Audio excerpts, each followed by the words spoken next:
Hey, what's going on, everyone? This is Dr. Mephisto. Welcome to the ride. We're here today in Toronto. It's -6 degrees and I'm on my way to get a really special guest. Let's go.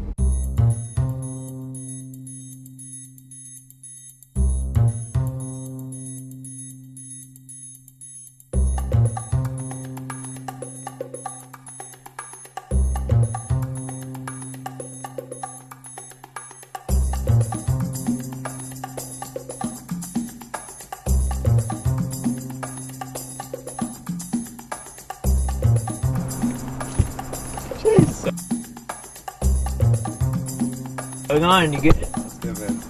Let's see you. Alright, So, let's do this. Let's go. So Raoul Wilke is in the car man. right now on this first episode of the ride. The ride. The ride. Chase. That's a cool name. So let's head somewhere to eat something, man, Okay, cool. and have a little chat on the way. Let's not drive over some kids. Okay. Gets crazy out here. All right. Let's put. All right. So, man, like, just present yourself real quick for people who don't know you. My name is Raoul. Originally from Zimbabwe. That's where I grew up. My whole childhood's there. I left there when I was 16. Came to Canada. Pursued a dance career while I was here. So I've been doing that ever since. Teaching at a couple studios. You know, traveling, dancing, performing, battling. The main gist of it. So, yeah, how long have we been? Have I known you, man? Like, we met in like 2012 or something. Man, it's a couple years, yeah. I know. And then, yeah, that we put together Brain Freeze with Jojo. Shout out to Jojo Flores. Sorry, Jojo Zolina. And I haven't seen you in a while, man. Like, Yeah, what's up, man? you know, you need to come by and say hi. I know. So, yeah, made the first. I remember at the time, like, all the battles in Toronto were just, yeah. For those who don't know, we started doing Brain Freeze because we wanted to do like more. How can I say this? Like, we're dancing house and hip hop, and we wanted to do more battles, bring some guys from Europe, and yeah, just at the time all the battles were all styles, and yeah, that's right. And we were just kind of tired of having this all the time and wanted to focus on the house or hip hop, and yeah, it just started on this little thing, and we wanted to bring Mamson because everybody liked this guy in Toronto. He was massive at the time. It was massive, and yeah, like it was just like it was so accessible for me in France before I moved, and I was like, yeah, we should bring him here. Anyway, it's not about me, but we did that shit, and I don't know, like, I feel since that time Toronto dance scene has just came a long way. I don't know if we really did a big part of that, but anyway, but since I know you, man, like, you grew so much in terms of dance. It's just amazing, man. Thank you, brother. Thank you. anytime I talk about house in Toronto, it's that's the first name I come up with. Like, go see Raoul. That's the man. So yeah, like, I'm curious. I've always been curious about your journey, like how you, like, what were the milestone and the challenges for you to grow in this dancing, especially in Toronto, where I mean, like, when I moved here, everybody had the same teacher, you know, like, everybody was following the you know, the foundations of, you know, in the US and everything, and your style is so different now from back in the day. Oh, So, yeah, it's definitely changed. yeah. I think in the beginning it was challenging to have that motivation all the time, because at the time everybody was to each their own at the same time. Everyone was moving up on their own, and nobody was really guiding. There wasn't much mentors, there wasn't much classes. There was clubbing and stuff, and I guess in a sense you had to figure out on your own. So for me, I was inspired by Cyril Steppers, of course. You know, shout out to Cyril Steppers. These guys, former teachers, you know what I mean? So those are the guys I was watching at the time. And I was lucky enough. We used to practice at Gotta Dance, but still that wasn't enough for me, because it was more fun, because you didn't really understand what was happening. People were doing things, and you you didn't understand origins and it's just techniques, and you're like, I don't know what's going on, just lost in all that sauce. So I spent a couple years trying to figure that out, and it took me a long time because I still didn't get it. I was like, yo, maybe I gotta learn all this footwork, and I learned all that footwork. I'm like, that's not it. Maybe I gotta do this, do that. Still not it. So I think from traveling and then partying, you know, Mephisto, he has been showing me a lot of parties. He's been doing his party Ubuntu's crazy. When you get vibes from parties like that, that's what I think makes you grow, because you grow with the music versus with the dance. You know what I'm saying? When you grow with the music, your appreciation for the dance becomes larger than what it is. So a lot comes from partying, to be honest, and then dancing with older folks. You know, dancing with the homies. You know, when you come partying with us, it's crazy vibes, and you see the energy you get from just partying with people. It'll level you up. So the more I partied, the better I became a dancer. Not even the more I trained, the more I partied. So now I party more, train less. That's what it is. And I remember the music. It's funny because even your music culture, I feel like, evolved so much. Like I remember the first workshop we did, the music you were playing, and I don't want to diss, okay? No, it's all good. Just saying, like we always started. You know, everybody started somewhere, but yeah. I remember, man, like the first workshop we did, you played this weird Bob Marley remix. I was like, okay. But, you know, did your thing. And now, like, I feel like, especially, I think meeting Frankie J, like, was a big milestone for you, I think. Shout out to Frankie. Yeah, Frankie J. That's what I observed. Definitely was. Frankie was a big influence to me. And especially, you know, bringing him down. I've been following Frankie for a long time, even before he got so popular and big. I was following because he's a person I've seen grow as well. But I was already attracted to his style from the beginning. So when I first brought him down, you know, he introduced me to the way he sees movement, and he's a big reason of why I slowly changed my movement a little bit was him. And then meeting his friends, Troy. Shout out to Troy. Shout out to other people out there in Europe. Meeting all these cats and seeing the way they interpret music helped me find another way, and then also find my own voice within this movement, which is dope. So you start to learn how to speak, and then also Mephisto, sometimes you used to bringing him into DJ my classes, and then you learn about one artist, you start researching that artist, then he puts you to the next artist, and you're like, yo, you gotta, sooner or later you got so many artists. And in the beginning, I was just like, yo, house music? I live Bob Marley house remix. You know, you just find what you like and you try to find a house song to it. So now you have a deeper understanding from obviously going out and then also talking to DJs like Mephisto himself. You start to really dig deeper in the culture. It's funny how like people like talk to me as a DJ but forget that I was dancing. I still dancing a lot now. But that's the beauty of being a dancer, man. Like you just get exposed to so much music, and that's the case for me. Like all the music I got it from mostly like Mapson back in the days, you know, all my teachers. But yeah, and well, tell me more about like how you actually met Frankie, since it's, you know, like a big influence for you. Like how did this happen? Yeah, so a big thing is social media. Social media is crazy these days, especially where it's at now. So Frankie, I was watching through, I think it was Instagram, because now in Instagram you can just type a hashtag and you can find anybody. So I seen this guy and he's battling at Summer Dance. I didn't know Summer Dance at the time, but yo, so shout out to John. Summer Dance is a crazy ass event. You guys should check it out if you haven't checked it out. But anyway, so I was following him on his journey on Summer Dance, and at the time I had connected with him. I'm like, yo man, if you ever come to Toronto, let me know. I'll hook you up a workshop. And I wasn't running workshops back then. I was just like, I was doing my own thing. Also, that was before the... Oh, you mean like on yourself? Because you mean like, it was after we started doing it together, right? Yeah. Okay. Yeah. So I just hit him up on my own. I was like, yo, if you ever, you know, I look up to you. If you ever want to come to Toronto, you know, I got you, whatever you need, man. And the guy, he messaged me like a couple months later. He's like, yo, I'm actually coming to Toronto. I was like, yo, for real? I was like, yo, man, it's all good. Let's do it. I'll hook you up a workshop. So I hooked him up a workshop. It wasn't as packed because, like, again, I said he didn't have a name as it is now. So I did the workshop for the homie. It was crazy. A lot of people were humbled by him, just as I was, from just watching and then just being around his presence. He's such a humbling dude, such a cool ass guy, and he's just so about the culture beyond dance too. It's the vibes, friends, clubbing, partying, eating, and when you have that sort of vibe with somebody, you know, it makes you great. You get great appreciation for who they are and what they do. Yeah. So I think from that, you know, seeing how humble somebody is and that you don't really have to change who you are and you can stay, you know, connected to the culture. It was dope. So just seeing Frankie in that sense, it really helped me. Yeah, I remember that's the workshop we did at Dance Makers. Yeah. That was the first one, right? Yeah. My Dance mom was in Makers. Yeah, that was fun.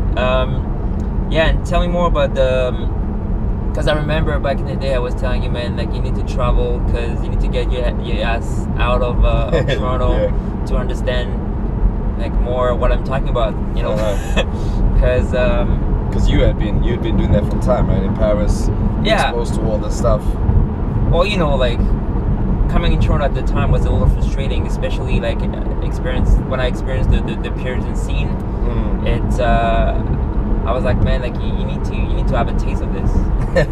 So taste of putty. No, not necessarily Paris, but like just how it is in Europe, because I mean, like it's cool, you know, like everybody was following it. You know, you go to Best to Move in Montreal, everybody the huge influences from the founders in the US, right? Yeah. But it's true that something was happening in Europe at the time that was very different. And even like those guys were also going to the US, but for some reason like nobody was transiting through Canada or Toronto. People go to Montreal, right? But I was like, man, you need to go and just you'll see. So what did you see when you started traveling? What was the eye opener like? For my travels, so basically, I was the main thing about me too is I kind of waited a little bit because like I was fresh here, right, and I didn't have a passport at the time. So all my boys were getting flown out to New York City to go battle fest and all this craziness. I was doing competitions all over outside of Canada, and I was like, oh, I'll get to it. I never ever got my passport. But I didn't know that, man. Yeah. Like they went to Vegas for HHI, and I was supposed to be a part of it, but I didn't have a passport. Right. So I didn't even do hip hop internationals to represent with my crew. So it wasn't. So is it because you didn't have the Canadian citizenship at the time, or how I had the permanent residency. I didn't have the passport. Oh, right. So it took me a long time. I think 6-7 years. Oh shit! So basically, before you need to have like a visa for everything. Every time you were going out of Canada. I just never left. Oh, you never left. I just didn't go nowhere. Wow, that must have been a party when you get the citizenship. Yeah, when I first got my passport, that was my first taste of traveling, and that wasn't even that long ago. That's the funny part. It wasn't even that long ago. I think maybe I don't know how many years now, but that's sick. So yeah, what did it change for you, like when you started traveling? Well, as soon as I traveled, I got to connect with so many people. Like, we were bringing people down, and that was already dope, because I was like, yo, I'm getting to meet all these people. They come into our place, we showed them around, showed them a good time. But as soon as I went there, I kind of had that respect back. Lucky for us, we did that. And because of us doing that, he introduced me to Mamson, Babson, you know, all those guys, just through online or through in person. And the fact that I got there, they showed me so much love when I was out there. Like when I was in Summer Dance, I said Ukes, and he's like, yo, bro, come over here, come vibe with us. I was like, oh shit. I was like, this is real. And at the same time, it was like this. I was like, wow, this is crazy. Because he's chilling there with Khalif and all those guys, and you're like, yo, these are the people I look up to, and they say, yo, come here. I'm like, oh my God, bro. It was crazy. It was overwhelming at first because it's so much. Okay, explain who are those guys, because people don't necessarily know, but like Uksen is like one of the OGs from Serial Steppers, one of the best house dance crew right now out there. Yeah, that's also one of my mentors. Used to be, because you know I don't dance that much these days, but you know maybe I'll come back at some point. But yeah, he's also a sick DJ. He's a sick DJ, man. He's basically the guy who DJs most of the dancer battles and events. Yeah. He's out there, and also one big inspiration for me. That guy is so musical. That's the thing too, man. And I saw you started DJing too a little. Yeah. And when I see Uksen, that guy has so much musicality because he has this foot in the DJing scene, I think. It's really helped him, yeah. And Khalif, explain a little bit of who's Khalif, because people don't necessarily know. Khalif Sellers, he's also from New York City. He's a big influence in terms of the house dance culture, because music coming from all over. Khalif and his crew Mob Top, Mop Top, they were, I think, more of the pioneers of the movement. Obviously, it digs deeper because, you know, there was dance before we even knew what dance was, and our forefathers too at the same time. Everybody's been moving to, even if it was before music itself, to drumming or to sounds or to voices. People have been moving, but the pioneers or people that brought it to the forefront, I think, was Mop Top family in terms of New York City and the house dance culture there. Obviously, in Chicago, they had their own scene there too, and wherever else, Paris, I'm sure they had their own thing too, right? They had their own OGs. Especially with the, what, do they have a dance over there? Like I know UK, they have the bebop or the UK jazz. Oh yeah, we have the jazz rock. Jazz rock, it was before. Yeah, there's huge beefs around this, around, you know. Anyways, there used to be some battles between dance fusion and the jeu de jambe, the collective jeu de jambe. Those guys were. Those guys are the mentors of Babson and all those guys. Okay, so that's the older heads. Yeah. I used to see these guys in the studios. I used to go to for dance classes back in the days. And they're huge, man. It's a huge influence from like James Brown dance moves, and it's very cool. It's very cool. That's that deep underground scene, right? Yeah, it's very old. So I think those guys are the pioneers of the style. So it's just like Mop Top. They were the forefront of what we knew as house in terms of New York City, because they were the guys. If you looked up house anywhere, those are the guys you could go to. Just like when you come here, you know, there's certain people that you would go to. So for New York City, that's how I got in touch with Khalif and them, and Tony, and I would see a lot of them in Summer Dance Forever. Summer Dance is also one of the first few places I had went to in terms of battles, because it's a place I had seen so much, and I seen Frankie so much from there. I was like, I need to go there to experience it, because everybody was there. Yuxin, Capella was battling heavy at the time, and I also was. Capella was actually my very first influence. I like Capella first. Yeah, he was the first guy I seen, and I was like, yo, this guy's crazy, and his technique, but his control within that technique was ridiculous, because he could do all these foot techs, and he could look so flawless. I'm like, how does this guy do that? So Capella was one of my first guys, and then Frankie obviously added on top of that. So it's just a layering of different dances that helped me become, you know, understand what this actually is. But yeah, so traveling in general, my first event was Summer Dance Forever, because I had seen it online. A lot of times you see things online and you're like, yo, that's hype, I gotta go check it out. And that was my first place I actually traveled to, which was kind of fire. So I hit up Summer Dance, and when I was at Summer Dance, I vibed with so many people from different places and then I was like, yo, I came back home, and then I hit those same people up I vibed with.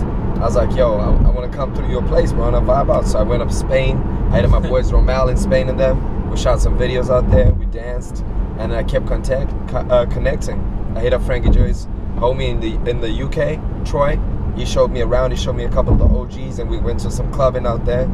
So I've never stopped traveling ever since that. And I was gonna. So who was your first teacher, by the way? I don't even have a teacher. So you never. What was the first dance class you took? My first class was with Apollonia and Filio. Okay, cool. That was my first house dance class. Yeah, so they were your first teachers. Yeah, in a sense. I see. Yeah. Yeah, because you never really followed one teacher. You just had multiple influences. Yeah, at the time I was doing so many classes, so I didn't really have a teacher. I would take Apollonia and Filio's class, and they introduced me to what house was, and so from then I was like, I like to learn on my own at the same time. It's like if you give me a book instead of telling me who wrote it, I was like, yo, let me find that out myself. And I get so happy, because especially for me, it come from Zimbabwe, a lot of the styles were coming straight to my face, and I was like, oh, what the hell is this? What is that? So when I was back in Zimbabwe, the only thing I knew of was breaking and African, of course. Our dance, we didn't really name it anything, we just vibing, just dance. But now everything is broken down, it's so technical. But back then we were just dancing, and You Got Saved, it came out, so I had learned breaking from that. And then I found out my cousin was a crazy b-boy from South Africa. His name's Emery, so he taught me a couple b-boy moves. So when I came here, I started breakdancing first. Then I met Sean, and he started popping, and I'm like, what the hell is that, bro? I've never seen things like that. So I was like, okay, I'm done with this. Let me try that out. So, it's like this African kid just trying things out. So that happened. And then I did a few hip-hop choreography classes. I was doing more choreography back in the day. Nobody even knows this shit. I was doing choreography. I was learning under many people. and then I tried house because I was doing choreography. I was like, let me just try this. I did contemporary classes, I did ballet classes, whatever type of classes. Like, let me just try shit out.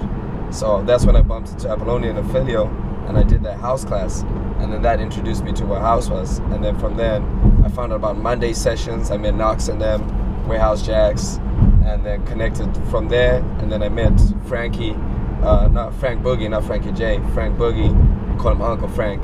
And I met him from there. He told me about popping too, so I got kind of jumped into it that way, not really by someone teaching me. Yeah. I kind of got introduced, and I was luckily at the time there weren't too many studios, there weren't too many teachers. There was sessions. There was more sessions, so Yeah. I just jumped into those sessions. Session child. So so yeah, actually I don't know too much about like what you were as a dancer before you moved to Canada. Which was when again? 16 years ago. 16 years ago. No, sorry, 13 years ago. So you said you were dancing before in Zimbabwe. Yes. And yeah, so what was it like? Like, what you said you were like it was more like a street dance, like a cultural dance that you were doing. Yes. So when I was growing up, and this is before breaking as well, we used to do in Zimbabwe. We used to do a style called kwasa kwasa, right? So we didn't even know. Like, people don't really do history shit there. We don't like, where did this come from? Where did that come from? We just move. Yeah. So at the same time, that's what we knew it was. So we just danced. But for me as a kid, I was probably one of the most awkward kids in the sense that I had almost 2 left feet, but I was a dancer my whole life. You know, I never stopped dancing. My sister, my brother, they would kill shit. They could dance better than me. They would. My sister especially, she was the strongest dancer in the family. My mom was a dancer too. I just couldn't understand. I was just that awkward kid who had 2 left feet, but I just knew how to dance at parties. I was just dancing the whole life. So what do you mean you had 2 left feet? Well, my family used to say that I was so young, but I just didn't understand anything because nothing was broken down. You're just partying. Oh, I see. But I had 2 left feet when it came to like, show me this move, show me that move. Oh, I could dance learning. though. Okay, I see. Yeah, but when learning came happen, they're like, try to do this thing. I was like, I can't do it. So we used to use the term 2 left feet, like, you can't move. Like when you have both feet working, you can do right to left. I was left to left. I couldn't figure shit out. So that was a term that my family used to use on me, and it was funny. But I never stopped because I knew I could dance anyway. I just couldn't pick shit up or understand stuff. It's funny, so you came a long way. Yeah, man, it's been a long journey. And it's just like me just continuing, just moving and never giving up. And not really, I think the thing is not questioning it. Because I didn't question it, it helped me grow. If I kept questioning and saying, yo, I can't do this, then I would have stopped a long time ago. So what's today's like? What are you up to these days? Oh, these days is crazy, man. I'm trying to actually guide people more in a sense, because now a lot of people come to my classes and they act the same. They act like they got 2 left feet. I can't dance. House dance is the hardest thing in life. And they create that mentality where they feel like they can't do anything, and that's a mindset that messes you up because it's beyond dance. You start to carry that same mindset everywhere else. You're like, something gets hard, you're like, I gotta give up, I can't do it. I'll just try something that's easy and be comfortable. And that's what's happening in classes these days too. You're taking classes and nobody wants to do something that they'll look funny in a video. Yeah. They just look whack, and they're like, nah, man, I can't be seen like that because I have a reputation to hold. No one's afraid to lose, you know. So I guess in a sense I'm teaching. I have students that are not even dancers, which is dope. A lot of the scene that follows me are not even dancers. They're underground students that just like to party and they just want to dance better in the clubs. I was like, yo, that's fire. So my students are most of that. And Japanese, of course, they're just the fire. they just ill with it, and they have more fire because they want to just. That's how they are. Once they find a good teacher, they just stay with you and they train. They go through the failures too. Yeah. They're not afraid to this. It's funny. They like that. When they fail, they're like, yo, I'm gonna get it, and they stop patting, and then they start hitting, and you're like, yo, these guys are dope, man. I love it. That's the thing. Like you said it. Like they're scared to fail, to look bad, but right. It's nobody wants to lose that image. This instant gratification or instant success. Yeah. That's something that is consistent nowadays, I think. Yeah, because it's so easy to be known as something. And once you put in something else, it's like, what happened to that guy? Did he fall off? Like, what's going on? Yeah, but I think like people a lot of people don't understand the value of failing too. Yeah. 100%. You know what I mean? Like, the especially value of failing. yeah, the value of deep failing. right And there. I feel, especially as a dancer, when you start battling, like it's not about. I think it's even more important to fail when you battle. And that's one of the most humbling part. Like you go in, like you show your personality, you show who you are, and then you fail. You know what I mean? Like you fail, and you fail, and you fail, and then you keep going until you know it teaches you something and everything. You know, it's that's something that dance. I think for me, it's really like a huge lesson of life. Yeah. It constantly puts you in this place. As a dancer, you always need to constantly put yourself in question. Yeah. Question yourself. Check 100%. And it's amazing. It's amazing when you compare to people who are not dancers, how difficult it is to lower your ego and try to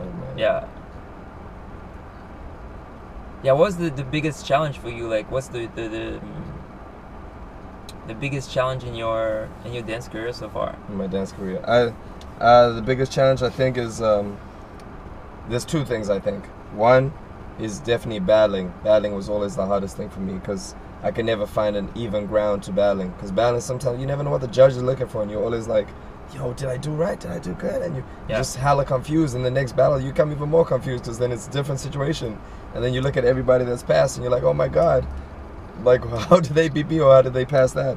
So in a sense, battling confuses you because in a sense, people start to think, when you start to battle a lot, and people start to get, push that as value, which is already a problem. Once you start to push a prize or a trophy as value, people think they're above you, and then nobody ever wants to learn from each other. Nobody wants to share properly because you think people are going to steal from you, or people think that I'm too better than you, that I shouldn't learn from you. Yeah. You know what I'm saying? So it kills that culture. So I've been seeing a lot of people also change within battles and act like not who they are.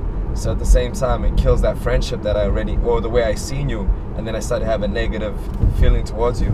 So battling, in a sense, has kind of messed up how I see some sort of people, because they're friendly as hell outside of battling. And as soon as battling happens, I'm like, come on, man, for real right now we go do this? I'm like, oh my gosh. See, that's the thing also, like I was curious to ask you this because when I moved here, I saw the battle mentality in Canada is completely different than the battle mentality I've experienced so far in my country. And in France, we have a huge b-boy mindset when it comes to battle. Like, you're not friends. When you start the battle, you're not friends. There's no love. Oh yeah? It's just about even battle. After the battle? No, after, just during the battle, it's a battle, you know? And so that's why I feel like people don't mix up. Obviously, there's always like beefs and stuff like that. Yeah. It's a a crazy story. Then like all the stuff that I've seen people like that close to get in a fight back in the days. Wow. Even the guys like Babson and everything, especially Babson at the time, and also throwing his hat to people's face, shit like that. But all like in the act of like battling, right? Yeah. Because all those guys, all those OGs that you talked about, they were all b-boys before. Wow. Okay, so they really had that battle mentality. Yeah, I need to show you a DVD. You gotta show me this. And I was curious to know like what was your what's the question I'm looking for?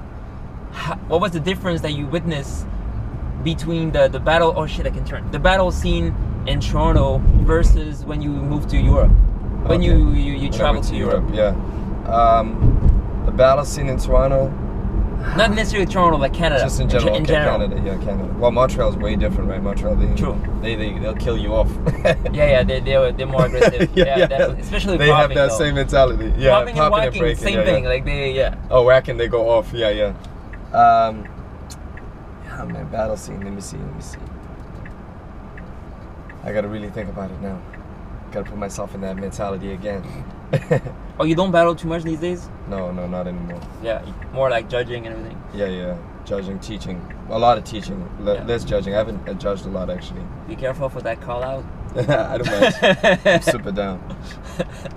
I've been teaching a lot, but battling. I noticed battling different in terms of Europe. Is style. Style was a big thing, because the style is so different in Europe when they battle. So it's so, and the music too. The music is so different. Like True. people battle here, you know, and all style music here is kind of whack. It's whack as hell. Here? Because all style music in Europe is a little different. All style music here is so whack. Man, you know that's the reason why we started doing battles. Well, actually, that was my motivation. Yeah. I don't know if you noticed this. That's a conversation I had with multiple people, like Samo, and I think shout out to Samo. That's the brother right there. We were talking about how dance in North America versus Europe, because it's, that's what I know. In North America, it's more like what determines the dance is the music. Mm-hmm. You know, like if you hear some hip hop, you're gonna dance hip hop. Yes. But in France or in Europe, I don't know like if it's the same thing in other countries in Europe, but makes hip hop, for example, is the move. Mm-hmm. And it doesn't matter what they play. If you play house, if you play anything else, some funk, if you can't dance hip hop on this. What makes hip hop is the move. Mm-hmm. I don't know if you noticed that. In Paris, right? Yeah. And yeah. New York's different too. I went to a battle in New York, and they did all styles differently. They did a spinning wheel, so you had to do the specific style it landed on. So if you land on African, you can't just dance on African music a different style. You got to dance African on African music. I was like, yo, it was so much harder, but it was also funny at the time because there were a lot of styles that people couldn't do. They're like, you think you're really all styles? That's funny. People would try to do crump that never did crump in their life, and it would just look hella funny. So it depends where you go. Like battling is just funny in that sense because so many people perceive what an all-style dancer is in so many ways. But definitely the music, the dancing, the amount of people battling too, because here the scene was very small way back. Yeah. And in Europe, the scene is huge. I know. It's like 600 people per category, and they're picking like 24 or 12. And you're like, yo. So in Europe, it teaches you that you can't just be a good dancer. You have to train to be high level.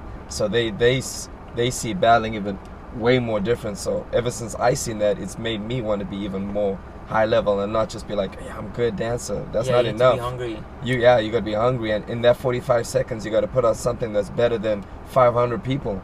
Which is crazy. So finding the balance between that is already hard because some judges like, just groove and enjoying the music, and other judges want to see that musicality and creativeness, and you're like, oh shit, yeah, who am I?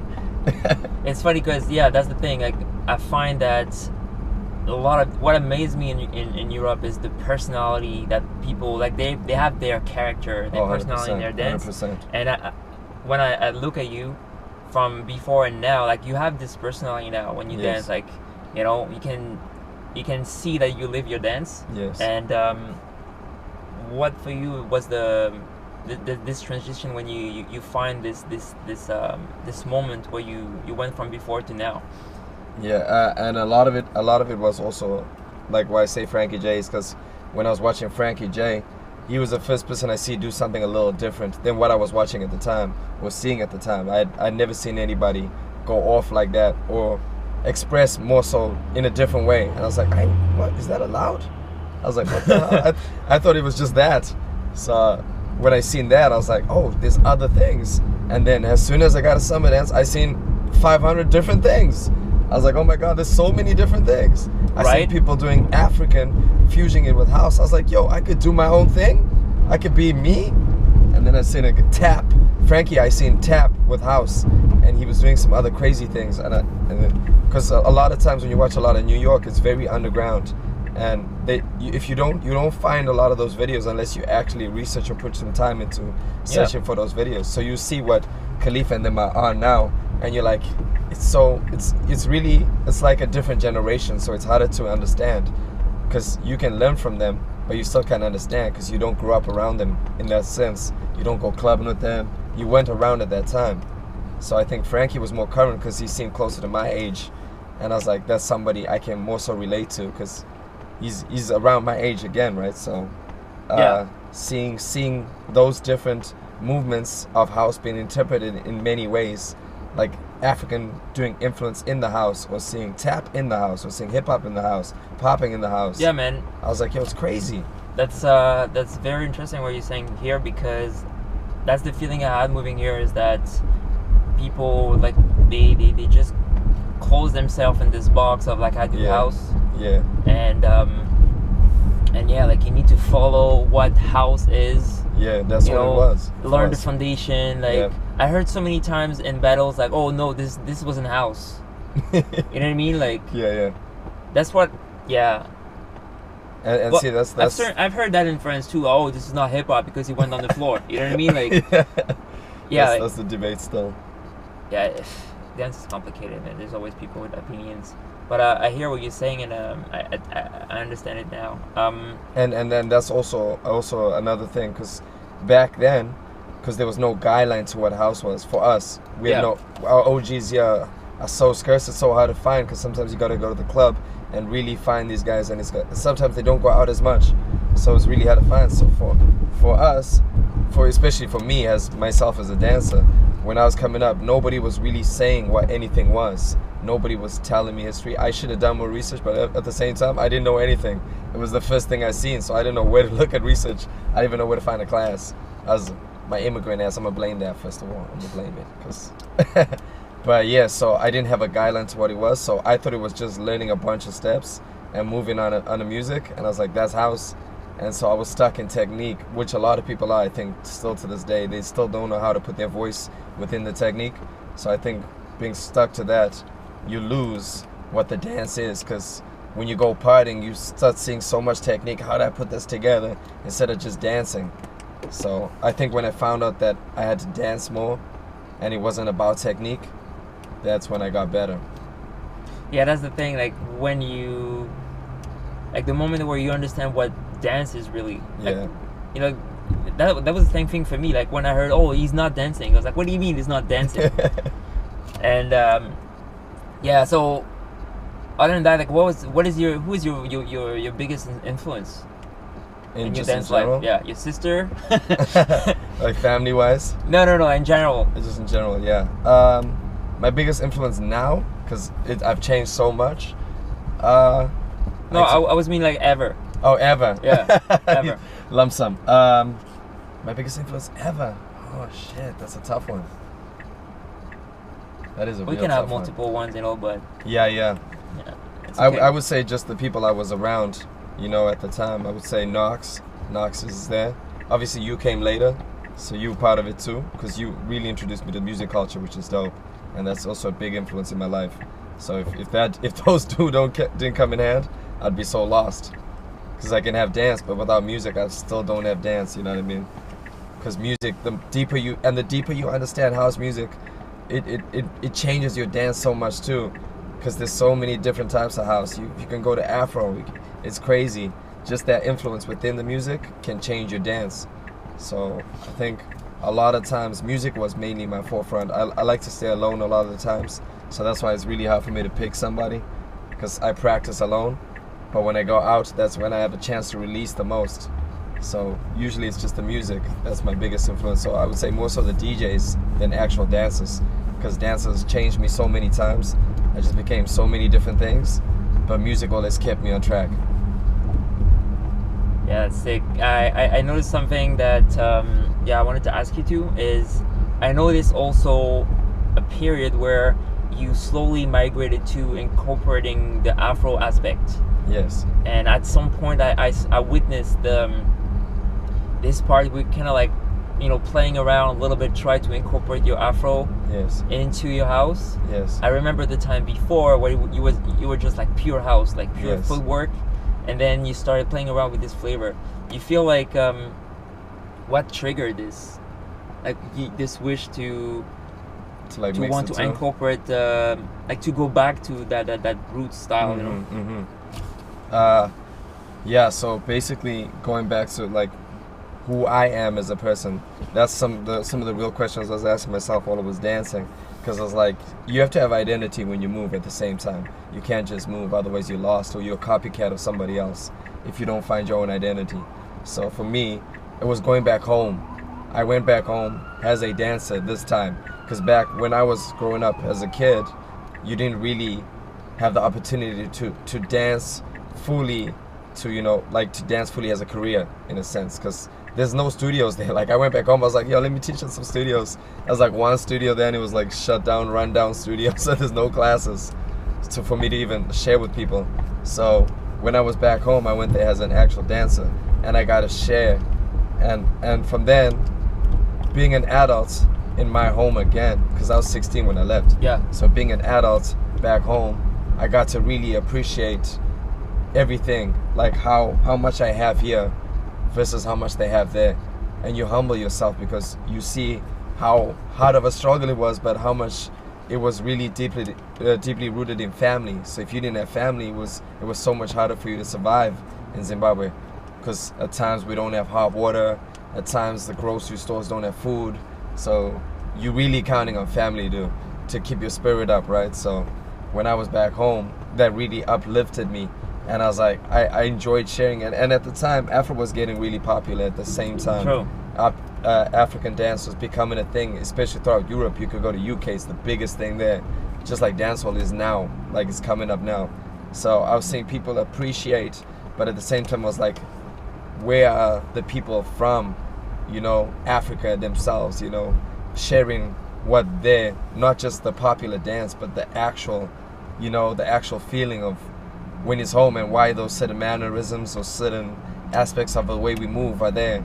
So I started going back to my roots because I wanted to share, you know, it was like a celebration for me being back home around my family. So that celebration made me connect even more to my dancing and to my music in terms of African dance. And from then I was like, I started dancing, and then I started seeing the fusion between the two, because now growing up as an adult and understanding technique even better, I started seeing the similarities between what we were doing back then and what's happening now. I was like, oh, it's the same shit. It's just expressed different. Yeah. So when I found that out, I was like, oh, I can mix the two. So I found that even fusion between the two. And so me, I'm African, so I dance African and house, because that's my spirit right there. Just like Babson says, it's Afro spirit, right? Shout out to Babson. Yeah, man. I think we're almost at the breakfast place. Hey, but yeah, gonna put some food in that body. Rejuvenate.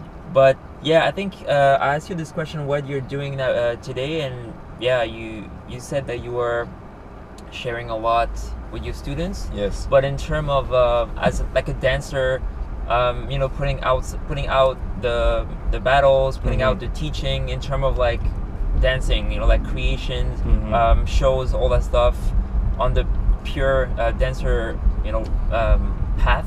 What are you doing these days?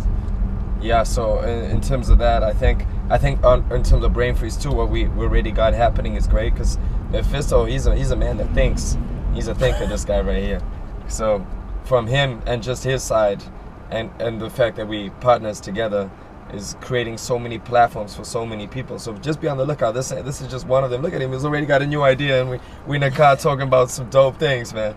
Sometimes learning and talking alone is learning, because sometimes we just dance so much that we don't have this conversation, and having this conversation makes us more personal as people, and also can grow your dance, because it levels you up versus just stuck in one place. And I have to battle, I have to do this. You're stuck in this mindset or this mind frame, and then you don't really grow in personality, and you don't grow to share, because you don't speak. If you don't speak to people and share, because we're in the same culture, we should be able to speak to people and have a similar voice, you know what I mean?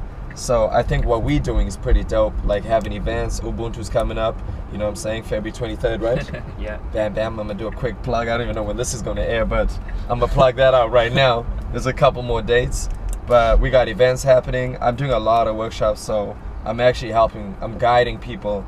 So instead of going through the process I went through, and I've been dancing house for like 9-10 years, which is a really long time, and the first 4 to 5 years was so blurry, I'm trying to get people to avoid that blur and having them ask the right questions themselves as dancers, so that important. they can progress their dance faster, and they could work on the right things, versus I gotta figure what is this, what is that, what is technique, what is this, and you're already lost. So as a teacher, that's what I'm working towards, getting my students in, and it's working. Like if you come to any of my classes, I bring Mephisto in, and already bringing the club culture to the class, my students are already like so amazed and so shocked that you can have a dope DJ come through, share some dope tracks, and you can share with each other. They're like, oh, what is this? This is dope. And the smiles, the class is full of smiles. Nobody's like this. 5, 6, 7, 8. shit. I don't even teach in camps like that. They just understand, because now they hear music and they don't just hear dance. So once, I think that's what I'm pushing more towards, and then obviously battling more. I'm trying to travel more. But So in terms of like shows and everything, like you get what are you guys coming? What do you have coming? I have a couple. I just finished the East Coast tour, so that was done. But I like Gadfly. Yeah, did some stuff with Gadfly. Obviously, my first few people that introduced me to house. I said earlier, we did a couple of tours, East Coast, Prince Edward Island, and New Brunswick. We did some, and their style is so unique, so I can't even label what kind of styles we did. We just did many things throughout their techniques, which they call abrid, which are basically like never following a formula. It's always thinking beyond a formula, and they recreate on music inspired by Dr. Draw, so it's a whole different sound wave, a whole different way of movement, but it's still within the street techniques or just movement techniques in general. There's still styles you can kind of see, but it's so mixed that it's like this, you know. But we have jazz coming up. I do vernacular jazz as well. So Tasha and us, we got a couple of rehearsals coming up. So we have a show April 2020 in April. So that far ahead. Damn, that's a long shot, eh? Yeah, we planned that far ahead. She's proper the way she runs the company. Holla Jazz is our company. She's so well prepared that we so far prepared that we even have rehearsals coming up so soon, and we just want to, because she teaches, and she inspired my dance a lot, because she teaches you that you have to build a character, and a lot of my character also came from jazz, which is crazy, because when I started learning about jazz, I started watching the older heads in jazz, and if you watch the older videos, they'd be like, man, we can't even count. We can't count nothing, man. I've never counted a day in my life. That's what all those guys be talking. I'm like, yo, that's dope. And then you watch them dance, they got the suits on, and then the way they snap, the way they look at each other, and that raw energy they have. As soon as I started learning jazz, I started dressing up like of that era. Yeah. And I started thinking of mannerisms, because I'm like, how would I feel if I was of that era wearing this outfit? So a lot of the times, it also changed my dress style too, jazz dance, because the way they would dress was so fresh. Oh, that's so where it comes from, eh? Yeah, jazz changed. That's why I started wearing dress shoes and dress pants, because I used to go to rehearsals and I was like, yo, I gotta feel fresher, because sometimes when you feel good already in your outfit, you dance even better. So I started dressing the part, acting the part, building these mannerisms, and the way she would we would do warm-ups was different than anything else. We'd do like heads and then shoulders and then really understanding your body, but doing it on jazz, so we had a different swag to it. And I was like, oh, this is dope. So that really helped my character within dance. That's how I got better understanding who I am.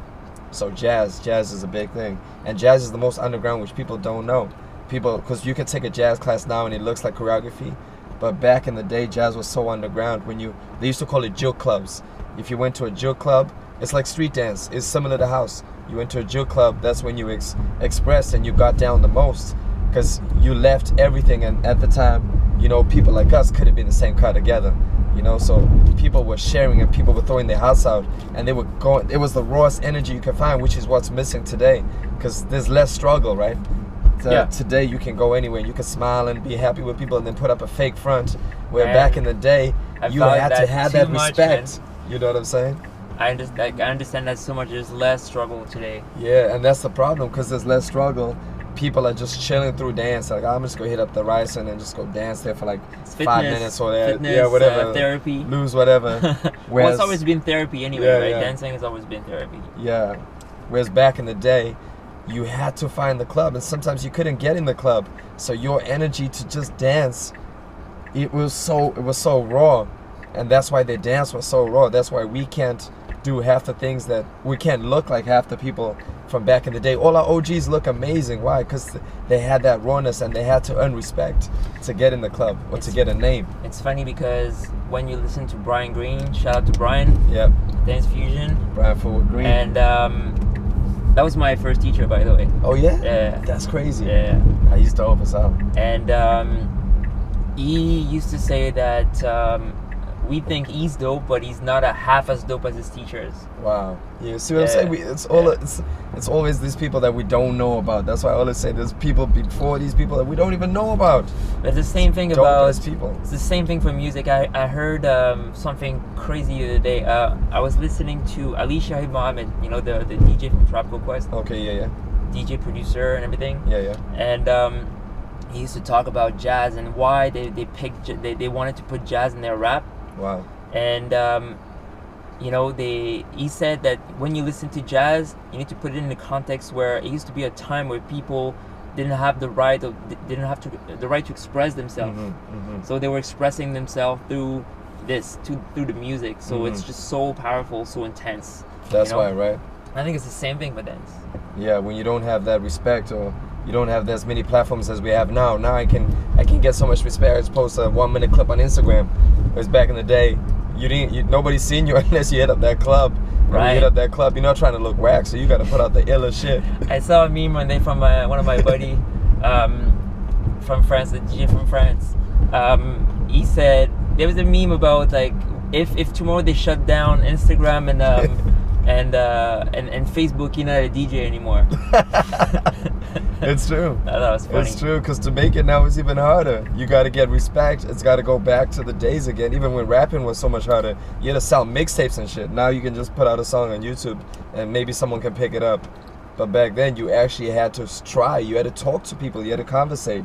These days dancers can't even conversate with each other, or can't even dance with each other because they lack that. They've never had that struggle. That's what I'm saying, that struggle. And luckily I grew up in that struggle. Luckily there's no one saying do this, do that. I was like, oh shit, I gotta get this. I don't understand this. Yeah, but maybe so many years. You said that you wanna prevent your students from going through this struggle, but maybe... Well, I mean they won't. It's a different type of struggle. You know what I'm saying? Because now it's a struggle of.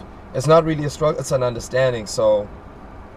For them, I'm teaching them that they have to go to the club. So for them, that's already their struggle, because they lack that to go there and dance in front of people. They feel so awkward and they can't do that.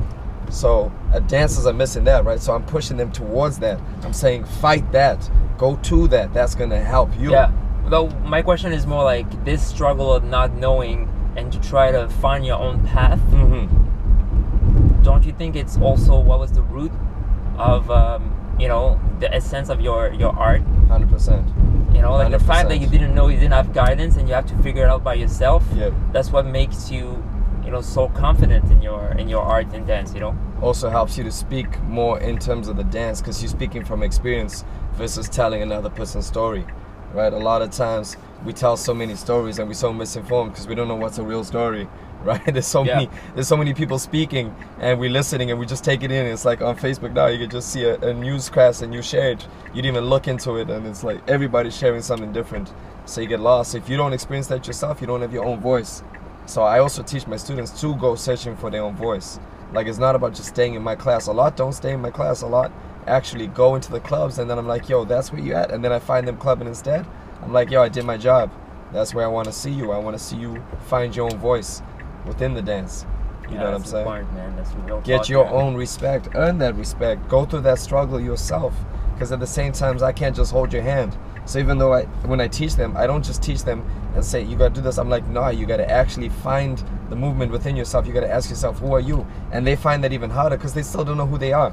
So that's the biggest struggle they get to. But at least I'm asking them the questions now versus them spending 5 years and then giving up and then never pursuing this dance. Because not everybody, a lot of people fall in and out of the dance. So you gotta at least guide them in a sense where they still feel motivated and they know they can, and that it's going to be hard, but it's still a possibility that I can do this. You know what I mean? Well, so listen, it's a different type of struggle. I feel like Toronto is really lucky to have you. Respect. And there is so many, from what I understand, so many dancers who just leave the city because they want to make it somewhere else, and you just stick here. Absolutely, yeah, and I respect that a lot personally. And just to finish this, what's the next big thing for you? Like, what do you want to share with people in terms of like your next project, your next big thing? Well, keep on the look. I'm probably gonna be launching a few more workshops. I've been doing like 3-hour workshops here and there. and just understanding like beyond dance, like the way we perceive things. So working on the mind, because a lot of the times it's a battle of the mind versus just dance. So I like to help people and guide them into thinking more positive and more asking the right questions too at the same time. So I'm definitely gonna have a few more workshops. Me and Mephisto obviously gonna come up with more ideas, so be on the lookout for club events and stuff. And for me, my dancing's always gonna grow. I'm always training. I'm training flexibility right now. My flexibility is getting really dope, so it's obviously gonna change my dance again, and my dance is always changing. So just be on the lookout for, you know, me always changing, me always learning. I'm learning so many new things, so I'll always be here to share as long as you guys are willing to, you know, take it in. Thank you guys. So, this guy's gonna. All right. So, thanks for coming, man. Thank you, and, brother. This is the pilot of the ride. So I'm the hoping pilot to of get. The ride. That's yeah, such man, a dope name too. I'm hoping to get more artists like yourself, local artists in Toronto. Yes. Maybe some people swinging by Toronto to talk a little about themselves, about their art. And hope you guys enjoyed. You know, like it, share this shit. Share it. And yeah, we'll be back. Thanks, man. Thanks, man.